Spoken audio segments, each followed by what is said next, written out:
Hey my unique followers, it's me, Kelly, the creative mastermind behind Unique Designs by C&K.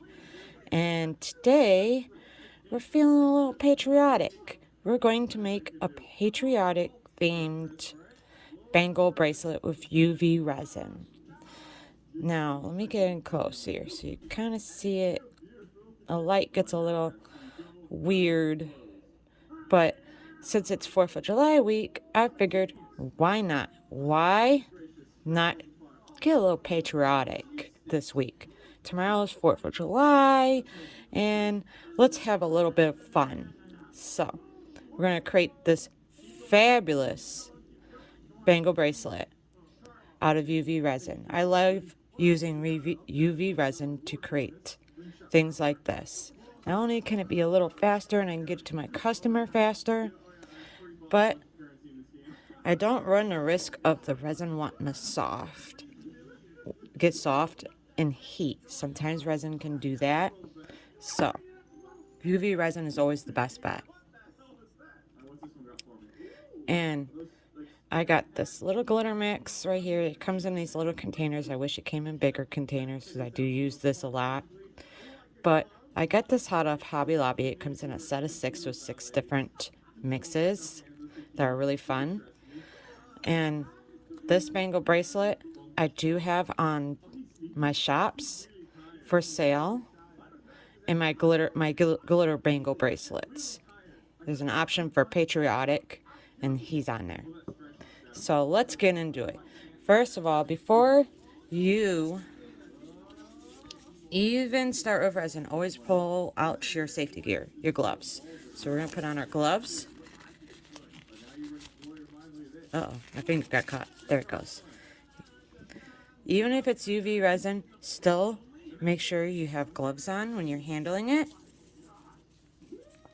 I know sometimes I don't wear my gloves and I'm supposed to. I should know this because I've suffered the consequences of not wearing gloves. So, always, always, always, always, no matter if you're a beginner or you're an expert, if you're not going to wear a ventilator, depending on the resin, and safety goggles, at least make sure you have latex gloves on. I do bright and colorful gloves, because I have a habit of itching my face while I'm creating. So I have our mix here with the UV resin. So you see, it's so cool. All right, I usually just, because this isn't a paper cup, I bend it and pull back the mold a little bit, because my bangle bracelets have an edge on it, or the mold has an edge on it to capture it. And I just move the mold. You kind of got to do it a little slowly. It eliminates the mess, and it allows the UV resin to pour in there, also eliminating any potential of air bubbles. You're always going to get air bubbles when you're doing resin, no matter if it's UV or if it's 2-part resin. And if you're new to my channel and this is the first time you're hearing or seeing UV resin is something you could set with UV. Meaning you can use a UV lamp, or you can simply take it outside and let it sit in the sun for like 20 minutes and it'll harden. Meaning this doesn't require 24 hours to set, and you don't need a hardener and the resin to create it. This comes in one bottle, already ready. All you have to do is mix your colors and pour it into your molds. Now, with UV resin, if you see a mold, you're like, oh, I should do this mold. Now, you want the light to get all the way through. And here's the downside to UV resin. If you don't get the light all the way through, it will not set. So always make sure your molds are on the very clear side. As you see, my bracelet mold is clear here.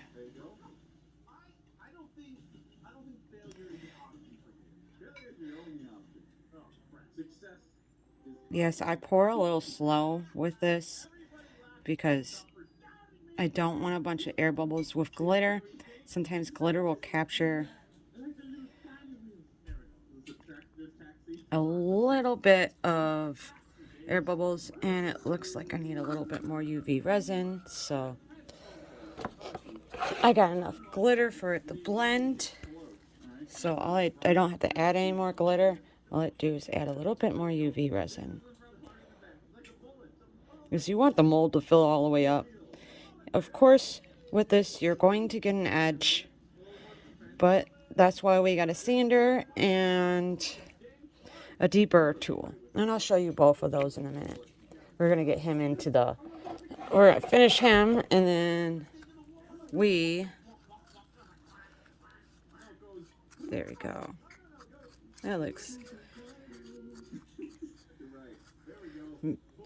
Glitter, I always have a habit of putting more glitter than I need in there sometimes. So usually there's a side benefit. If I run out of UV resin, I have enough glitter to just add more resin.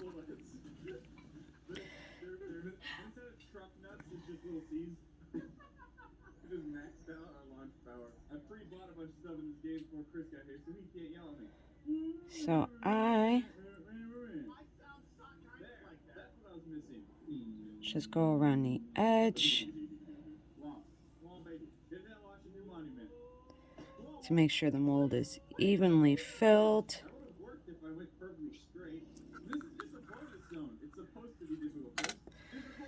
Now, sometimes I got too much resin on one side, so I just take my popsicle stick and go around the edge. And like I said, these are available. I do have other mixes available on my site, on all my sites, on my To-Do, my Etsy shop, and my Shopify, my own personal website. I do have these available if you don't want to make one of your own, you're just curious on how they're made. I do have these available. But if you want to make your own, and you're in the right spot, I'm going to show you how you make your own. So, I always hit it because sometimes I end up with little bubbles that I can't see right off the bat because of the light. Sometimes the light will play tricks on you. So I always run a little bit of fire. Forgive me for my big old fire stick here, my lighter. I don't know where my little one went. I had a little one. But I always go through and I just take a good look at my mold to see if there's any trapped air bubbles. The benefit of a clearer mold, a more transparent mold, makes it easier if you have an air bubble that's trapped on one side where you wouldn't normally see it. You can get them out real easy. All you need is a little toothpick like this, or you can use a little silicone nail decorator that's got a silicone on side and one has a point, making it easy. And so far we're looking good. I don't see any air bubbles trapped anywhere. That is a really good thing. I don't have to go digging today. Yes, I will go and dig air bubbles out because the process for a repair is not fun. So I set them. I usually do, with glitter, I usually do two rounds at 90 seconds in the UV lamp. And while that's setting, I use, depending on how it comes out of the mold, I'll use this. As you see, he's very well loved. I do use him a lot to file off my edges, because I'm very particular. I don't want sharp edges, and I don't want my customer to be wearing a bracelet or an earring or a ring that has an edge on it, because that's uncomfortable and runs the risk of my customer getting cut. So I always try and make sure before I ship an order that all my edges are good and my customer doesn't run the risk of getting hurt. This is my deeper tool. As you see, you can swivel. He does a 360 swivel, and he has a little edge right here. Now, these are very easy to get. You can get them off Amazon, and the head's replaced. I have a little button, making it easy for me. I just push it in and put them back in, and there you go. You can replace them. Now, these, both the filer and this, I got off of Amazon. They're actually pretty cheap compared to like if you were to get a Dremel. Now I'm just going to come in here, and I squish my mold a little bit because I know the top is sealed and I see a little bit of squishiness. So I sent him back in for another 90 seconds because I want to make sure he's fully set before I pull him out and I show you how I finish him. Now, these are actually one of my first bangle bracelets. I made one just like that with glitter. So I always encourage anybody that's trying this for the first time, experiment, have fun, do something that's different, that screams you. For me, I've been doing this for several years now, and I love every moment of it.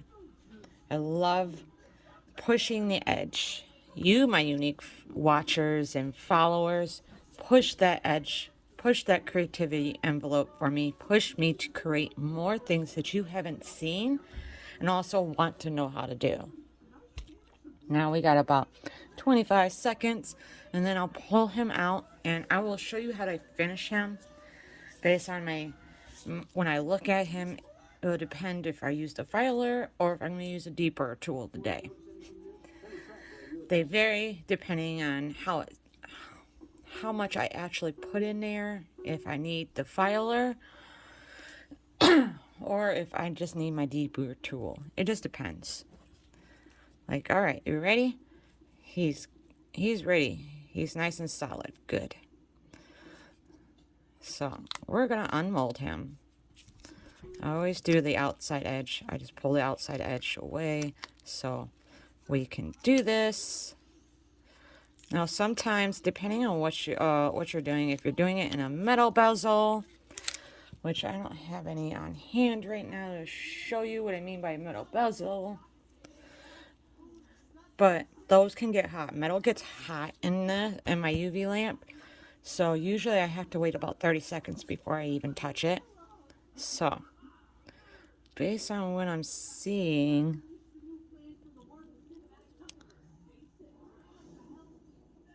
we are going to have to use the sander because I have an edge here that the deeper will not get.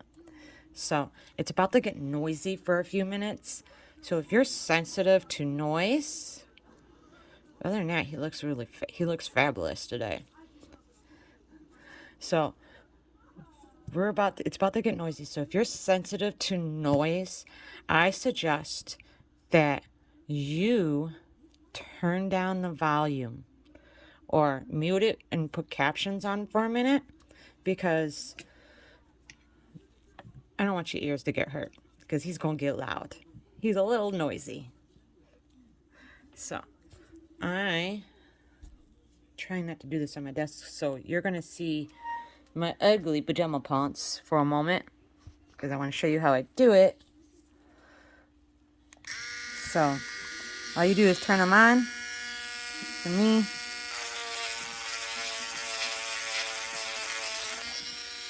if you're doing this, I suggest wearing a mask because dust does kick up.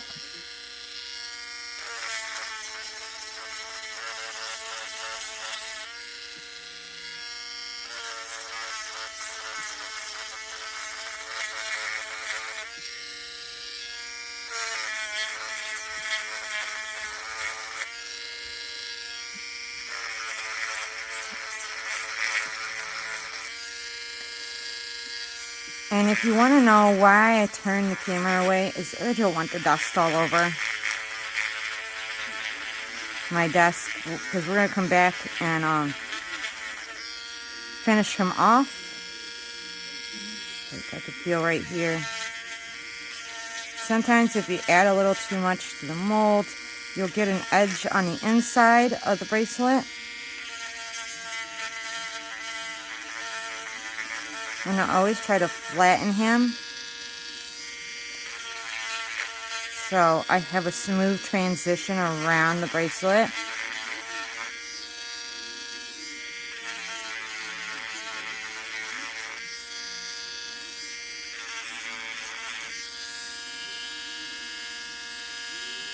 I can feel it through my gloves, so that's why you see me stop for a minute, touch the bracelet, and come back with the filer.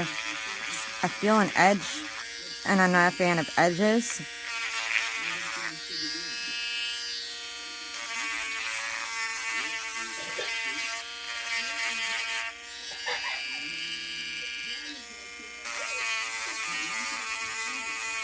I like a smooth transition with my bracelets.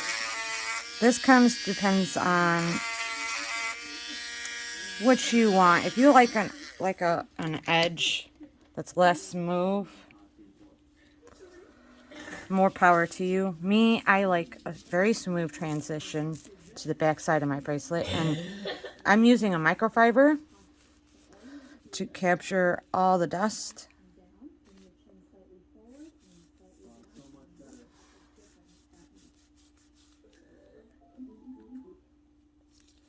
Because when I put the UV resin on, any of these white spots that you see here will go away.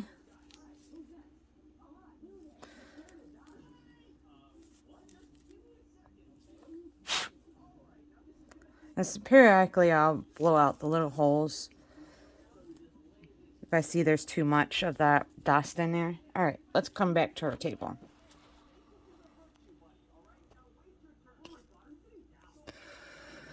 So now we've finished filing them. I'm quite happy with the edges now.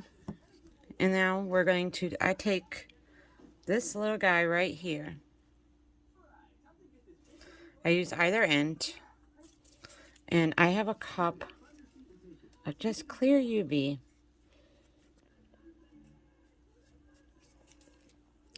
And I just take them around the edge. Now, if you're filing, you don't have to wear your latex gloves. I knew I was coming back to my table to finish them off, so I just left my gloves on.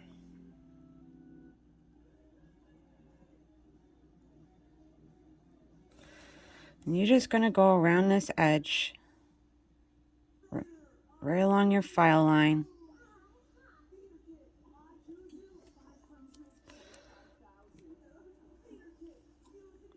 The camera was shaking for a moment. That was me. I bounce my leg once in a while when I'm wanting something done and it's not going as fast as I want, but I know I gotta take my time. These bracelets, you gotta take your time when you're finishing them off, so you can get an even coat, so they stay beautiful and you're happy. So my leg always, once in a while, will bounce depending on what position I have my leg in. It'll bounce against the table. I happen to notice my camera was shaking out of the corner of my eye. So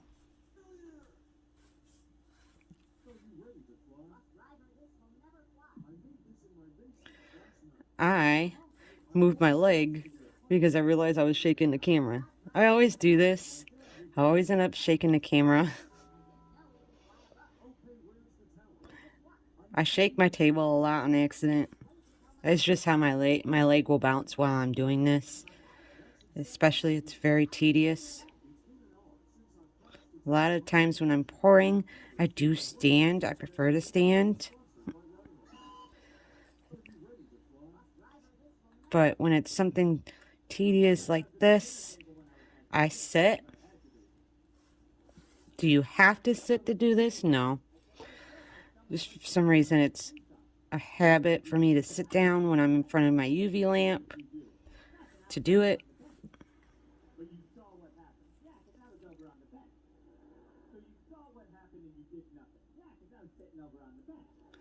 All right.